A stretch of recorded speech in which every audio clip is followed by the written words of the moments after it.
Hello, hello, hello. Good evening everyone. Mga ka-friends, magluto tayo ng ating gulay sa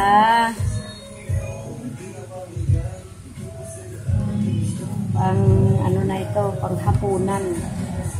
Yan o, laki ng patula. Galing to kay Kahimas. May tanim si Kahimas na patula o. Ipinutol ko lang yan, ang laki o. Ang laki ng patula ni Kahimas. Yan, babalatan ko ito kasi ito ang gulayin ko ngayon para sa hapunan.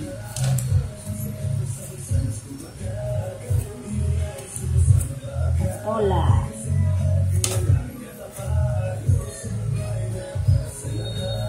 Sarap nito.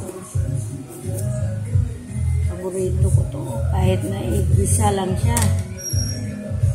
Ito ngayon, gawin ko to tinola, gulay.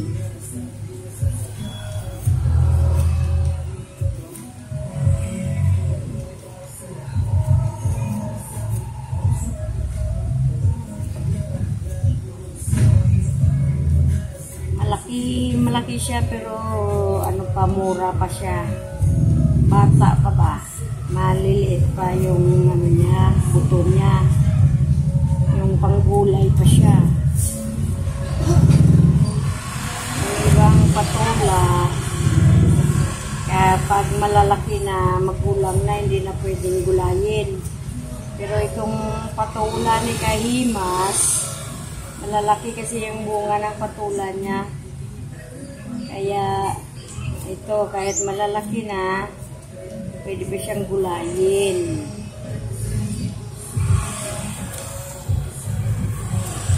Baka kung ano-anong naisip nyo dyan sinasabi kong patula ni Kahimas patula na gulay yun Yan laki.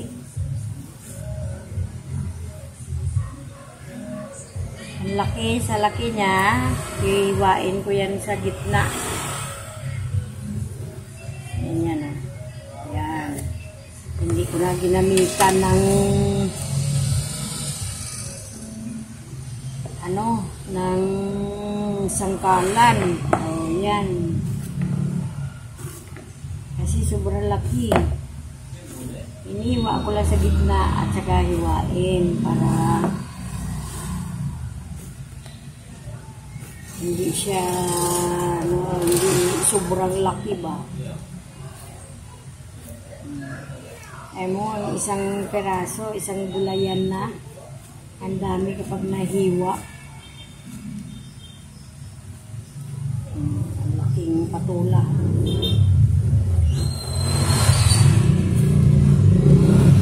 May binigay din ito siya dati sa akin na pantanim pero hindi na buhay.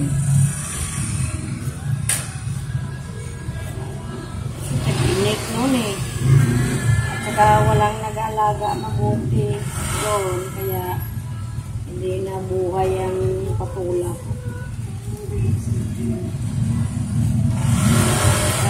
Okay, isang peraso lang yan na patula. Pero puno yung malukong ko. Yung lagayan ko puno. Yan. Sarap na patula. Alam niyo kung anong halo ko nito sa patula? Ito, miswa. Yan. Dalawang ganyan na miswa. Marami na yan. Yan.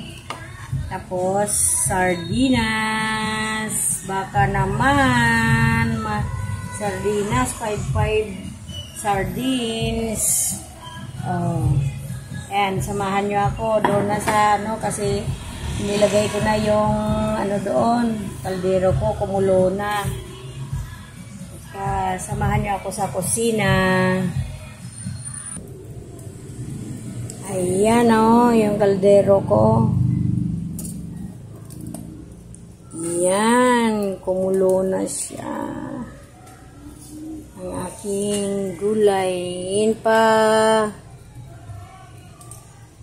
Pakulo ko na yung saglit. Ayan. Ang kaldero. Medyo madilim dito sa kusina kasi ang ilaw namin dito solar lang. Napundi kasi yung ilaw. Hindi agad nabilhan. Ayan. Ano to? Dahon ng alugbati. Yan. Ilagay natin ngayon itong sardinas. Ayaw kong ginagisa. Gusto ko yung gulay ko walang mantika. Kaya hindi ko na siya gigisa. Yan lang ang ginawa ko. Pinakuluan ko lang yung gulay sa tubig. Yan, di ba luto na yan. Nalagay na natin yung sardinas. Ang ilagay naman natin ngayon ay patula. Yeah. Patula. Sa dami ng patula. Yan, kukulo-kulo yan mamaya.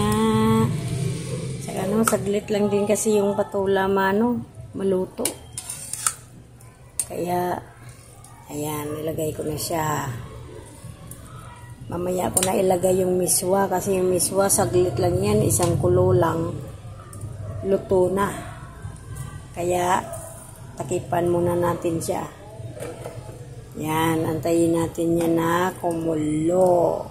Tingnan natin kung luto na yung patula bago ilagay ang miswa. Balikan natin yan mamaya. Ayan na, kumukulo na kasi umuusok-usok na. Tingnan natin. Wow! Kumukulo na nga siya. Ibig sabihin, paluto na yung patula. Kaya, ilagay na natin yung miswa. Yun, hindi na natin putol-putulin. Kasi kusa lang yan madudurog. Kunti lang ang nilalagay ko kasi pag naluto to, dadami din yan. Hindi kasi ako masyadong nasarapan dito sa gulay na miswa.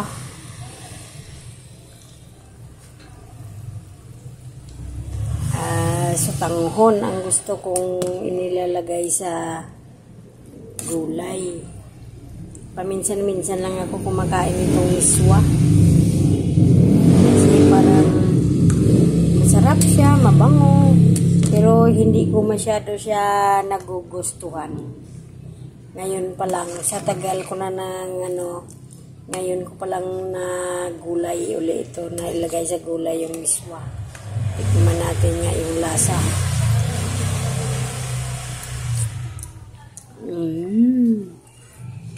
Kulang pa sa ang alam nyo kung ano pa ang kulang dyan para sumarap.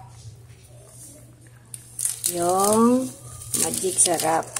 Ilagay natin yung kalahati lang. Sasarap na yan siya.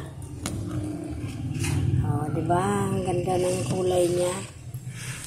Green, green, green. Tapos yung sabaw niya namumula-mula sa sardinas.